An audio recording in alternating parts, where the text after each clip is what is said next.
እንዴት አምሽታችኋል ተመልካቾች? የኢቲቪ 57 የቢዝነስ ዜና ተጀምሯል።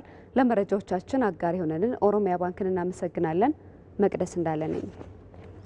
በ2017 በጀት ዓመት በሀገር አቀፍ ደረጃ ተፈጻሚ የሚሆኑ 18 አስገዳጅ ደረጃዎች ጸድቀው ወደ ስራ መግባታቸውን የኢትዮጵያ ደረጃዎች ኢንስቲትዩት ዋና ዳይሬክተር መሰረት በቀለ ገለጹ።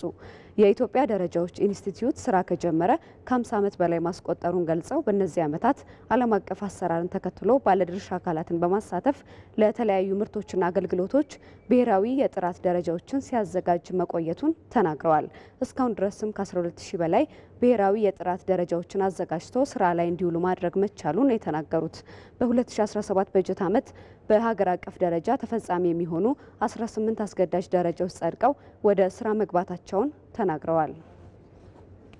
በተለያዩ ሴክተሮች ነው ደረጃዎችን የምናዘጋጀው። ለምሳሌ በኮንስትራክሽንና በሲቪል ኢንጂነሪንግ፣ በጨርቃ ጨርቅና ቆዳ፣ በኬሚካልና ኬሚካል ውጤቶች፣ በጤና፣ በአካባቢ፣ በግብርናው እንዲሁም ደግሞ ኤሌክትሮ ቴክኒካል የሆኑ የተለያዩ ደረጃዎች አሉና እነዛን ደረጃዎች ስንወስድ ብዙ እድሜ ያስቆጠረ ተቋም ነው። ከ12000 በላይ ደረጃዎችን ነው ያዘጋጀው።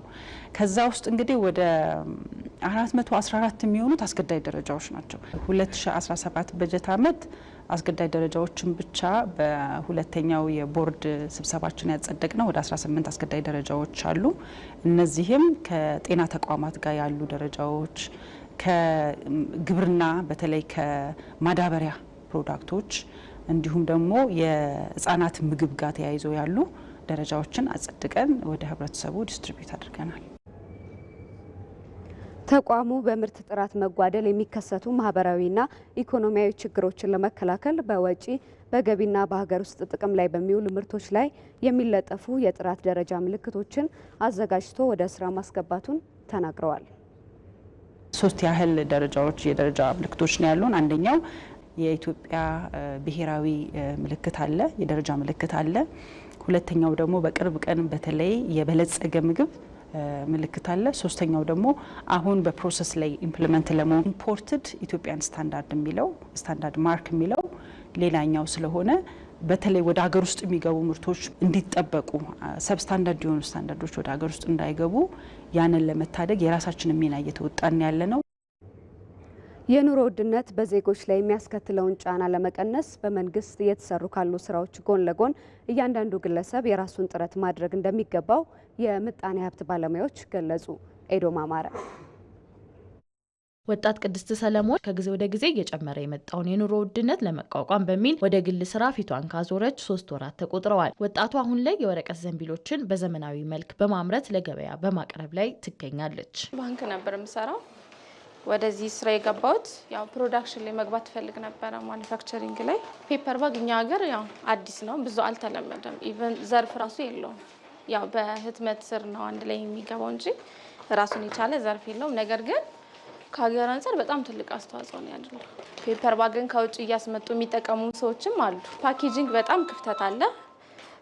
ስለዚህ ፉል የሆነ አውቶማቲክ ፔፐር ባግ ማሽን አምጥተን እዚህ ከውጭ የሚመጡ ፔፐር ባጎችንም ማስቀረት፣ ሀገራችን ውስጥንም ደግሞ ፌስታል ያው ከአካባቢ ብክለት አንጻር ከመሬት መበከል ከብዙ ነገር አንጻር ብዙ ጉዳት ስላለው ያንን ማስቀረት ነው የሚፈልገው። በተለያዩ የንግድ ዘርፎች ላይ ተሰማርታ የቆየችው ሀና እሸቱ የሞከረቻቸው ስራዎች ሁሉ በህይወቷ የምታልመውን ለውጥ ሊያመጡላት አለመቻላቸውን ትናገራለች። ከቤተሰቧ ጋር በመወያየት የህትመት ስራ ላይ ከተሰማራች በኋላ ግን ውጤታማ መሆን መቻሏን ትገልጻለች። በንግድ ላይ ነው የቆየሁት ለብዙ ጊዜ።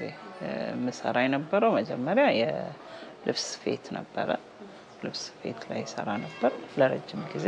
በዛኛው ቢዝነስ ብዙም የሚያስኬደኝ አልመሰለኝ። ወደ ህትመቱ ስራ ገባሁ። የምጣኔ ሀብት ባለሙያው ወሮታው በዛብህ የኑሮ ውድነትን ለመቋቋም ዜጎች ተጨማሪ ገቢ የሚያገኙበትን መንገድ ቢያማትሩ የተሻለ እንደሚሆን ይመክራሉ። ህይወትን ለመቀየር ሰዎች በጋራ የመስራት ባህልን ማሳደግና ሊሰሩባቸው የሚችሉ ዘርፎችን መለየት እንደሚጠበቅባቸውም ያስረዳሉ። ዓለም በከፍተኛ ውድድር ውስጥ ናት የሚሉት የምጣኔ ሀብት ባለሙያው የኑሮ ውድነት ይረግባል ብሎ ከመጠበቅ ይልቅ ሁሉም ዜጋ የኑሮውን ጫና ለመቅደም ጥረት ማድረግ እንደሚገባው ይገልጻሉ። እና ዓለም ዛሬ እሽቅድድም ውስጥ ነች። ማንንም አይጠብቅም። ሁሉም መሸጥ ይፈልጋል፣ መግዛት ይፈልጋል። የቴክኖሎጂው ግስጋሴ ያለ የአቅርቦቱና የፍላጎቱ ደረጃ ከህዝብ እድገት ጋር የማይጣጣምባቸው በተለይ ታዳጊ ሀገሮች በተለይ ውጭ ብዙ ነገር ከውጭ የሚገዙ ሀገሮች የራሳቸው ጠንካራ የውጭ ምንዛሬ ያላፈሩ ሀገሮች የራሳቸው ትልቅ ኤክስፖርት ገቢ የሌላቸው ሀገሮች የራሳቸው ትልቅ የቱሪስት ፍሰት የሌላቸው ሀገሮች የራሳቸው ትልቅ ኢንቨስትመንት ማዕከል መሆን ያልቻሉ ሀገሮች በሽመታና በጥሬ ዕቃ አቅርቦትና ባደጉ ሀገሮች የኢንዱስትሪ ምርት ልውውጥ መካከል ከፍተኛ ልዩነት ስለሚኖር የኑሮ ውድነት እንደውም ከዚህ በላይ ይቀጥላል። ባለታሪኮቻችንን ሀናና ቅድስትን ጨምሮ ገቢያቸውን ለማሳደግ ለቆረጡ የኑሮ ውድነት ዕለት ዕለት እንቅልፍ የሚነሳቸው አይሆንም። ይህ ተሞክሮ በሁሉም ዘንድ ቢሰፋ እንደ ሀገር ብዙ ማትረፍ እንደሚቻል የዘርፉ ባለሙያዎች ይናገራሉ። ዲጂታል ኢኮኖሚን እውን ለማድረግ የሚደረገው ጥረት ከግብ እንዲደርስ ከግለሰቦች አንስቶ የሁሉም ተቋማት ርብርብ አስፈላጊ እንደሆነ ይገለጻል።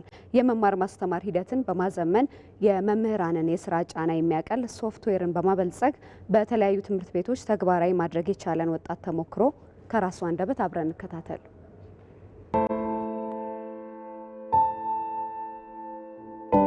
ስሜ ሰረጸ ፍሬ ስብሐት ይባላል። የኢምፓየር ቴክኒካል ሶሉሽን ስራ አስኪያጅ ነኝ። ድርጅታችን የሚሰራው የተለያዩ ሶፍትዌሮችን እያበለጸገ እንደ ፕሮዳክት እና እንደ ሰርቪስ አድርጎ ለተለያዩ ድርጅቶችና ትምህርት ቤቶች ያቀርባል። ከተመሰረትንበት ጊዜ ጀምሮ ለተለያዩ ድርጅቶች የተለያዩ ሶፍትዌሮችን እያበለጸገን ቆይተናል። ከነዚህም ውስጥ የካንቲን ማኔጅመንት ሲስተም አንድ ድርጅት ውስጥ ያሉ ሰራተኞች የምግብ ስርዓታቸውን የሚቆጣጠር ሶፍትዌር ነው። ከዛ ውጭ ኢኮሜርስን እና ማርኬት ፕሌሶችን ዌብሳይት እና ሞባይል አፕሊኬሽኖችን ዲቨሎፕ አድርገናል ማለት ነው። ከዚህ ውጭ ደግሞ አሁን አክቲቭሊ በደንብ የተሰራበት የሚገኝ ስኩሌክስ የተባለ ሶፍትዌር ዲቨሎፕ አድርገናል ማለት ነው። ሶፍትዌሩ ብዙ ትምህርት ቤት ውስጥ የሚሰሩ ስራዎችን ለማካተት ሞክሯል። አንድ መምህር የሚሰራቸውን ስራዎች ብንመለከት በየቀኑ ክላስ ውስጥ የገባ አቴንዳንሶችን ይዛል። ያን አቴንዳንሶችን በወረቀት ላይ የሚይዛቸውን አቴንዳንሶች ይሰበስብና የእያንዳንዱ ደግሞ ፈተናዎች ቴስት፣ ሚድ፣ ፋይናል እያንዳንዱ ያመጣቸውን ፈተናዎች ይደምርና ከመቶ ፋይናል ያስቀምጣል የራሱን ትምህርት ማለት ነው። ልክ እንደሱ አይነት ደግሞ ለምሳሌ አንድ ክላስ ውስጥ 10 ትምህርት የሚማሩ ከሆነ ከ10 መምህራን እየሄደ ይሰበስብና ውጤታቸውን ከመቶ ያመጡትን ውጤት ይሰበስብና አጠቃላይ ሮስተሩን ከመቶ ሁሉንም ሳብጀክት ይደምራል። ያንን ደምሮን ከሰራ በኋላ አማካያቸውን ይሰራል። ከዛ ደግሞ በዛ መሰረት ደግሞ ደረጃውን ይሰራል ማለት ነው። ያን የሰራው ሶስት ሪፖርት ደግሞ በሰርቲፊኬት መልኩ ራሱ ጄኔሬት አድርጎ ያቀርብለታል ማለት ነው ማስተማር። ከዛ ውጭ ወርክሽት መላክ ሲፈልጉ፣ አሳይመንት መላክ ሲፈልጉ በዛው ላይ መላክ ይችላሉ ማለት ነው። ወላጆችም ደግሞ በየዕለቱ ለምሳሌ አንድ ልጃቸው ከቀረ ልጃቸውን እንደቀረ አስተማሪው አፕሊኬሽኑ ላይ ቀርታ ብሎ ካስገባው ለወላጆቻቸው እንደቀረ ኤስኤምኤስ ሜሴጅ ይደርሳቸዋል ማለት ነው። ተማሪዎችም ደግሞ እዛ ላይ ልክ አሳይመንት የሚላክላቸውን ወርክሽት የሚላክላቸውን በዛ በኩል ማግኘት ይችላሉ። ኢንትራንስ ኤግዛም ፈተና ያለባቸው ተማሪዎች ለእነሱ ደግሞ እስከዛሬ የነበሩት ኢንትራንስ ኤግዛሞችን አስገብተንላቸዋል። እያንዳንዱን ፈተና ይፈተናሉ። ውጤታቸውን እዛው ጋር ያሉ ከተሳሳቱ ቀይ አድርጎ ምልክቱ እንትኑን ሲሳሳቱ ማብራሪያውን ይሰጣቸዋል። ትክክል ከሆኑም ራይት እንደሆነ ይሰራላቸውና ፈተናውን ሲጨርሱ ምን ያክል እንዳመጡ እዛው ላይ ያሳያቸዋል። ስለዚህ ስልኩን አስገብቶ አንድ ተማሪ ሬጂስተር ሲደረግ ለወላጁ ወደዚህ ይህን የሚያይበትን ስልክ ቁጥሩ ወደ ስልክ ቁጥሩ ፓስወርድ ይልክለታል። ከፓስወርዱ ጋር ሊንኩን አብሮ ይልክለታል ማለት ነው። እንዴት መጠቀም እንዳለባቸው ራሱ ዩቲዩብ ላይ ራሳችን አፕሎድ አድርገናል። ቱቶሪያል አለ እንዴት መጠቀም እንደሚችሉ። ስለዚህ በዛ መልኩ በቀላሉ ማግኘት ይችላሉ ማለት ነው። አሁን ቴሌብር ጋር ኢንተግሬት አድርገው በቴሌብር እንትን ማለት ይቻላል። ከዛ በተጨማሪ ደግሞ ባንኮችን የተለያዩ ባንኮችን ኢንክሉድ በማድረግ እዛ ላይ አሁን እየሰጠ ያለው ከአካዳሚኩ በተጨማሪ ደግሞ የፋይናንሻሉ ተጨምሮበት ወላጆች ክፍያቸውን እዛ ላይ እንዲከፍሉ ከወረቀት አጥቶ በቃ በዚሁ በአፕሊኬሽን ተጠቅሞ ይህን ነገር ሴቭ እንዲያደርጉ ማድረግ ማለት ነው። ወደ ውጭ ምንዛሬና ዓለም አቀፍ ገበያ መረጃ ስናልፍ ደግሞ ዛሬ በኢትዮጵያ ንግድ ባንክ አንድ የአሜሪካን ዶላር በ131 ብር እየተገዛ በ133 ከ62 ሳንቲም እየተሸጠ ነው። ኦሮሚያ ባንክ ደግሞ አንዱን የአሜሪካን ዶላር በ132 ብር ከ31 ሳንቲም እየገዛ በ134 ብር ከ95 ሳንቲም እየሸጠ ነው። እነዚህንና ሌሎች ዓለም አቀፍ የድፍድፍ ነዳጅና ተያያዥ የግብይት መረጃዎችን አብረን እንከታተል።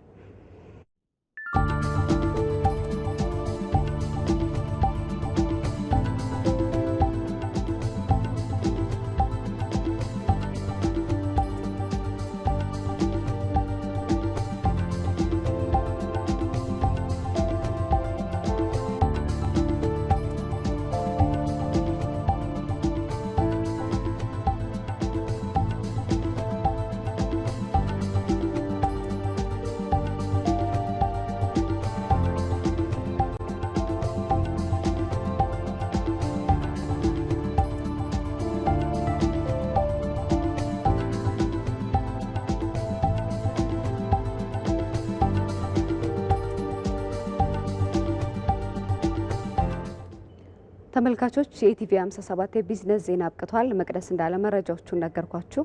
መልካም ምሽት።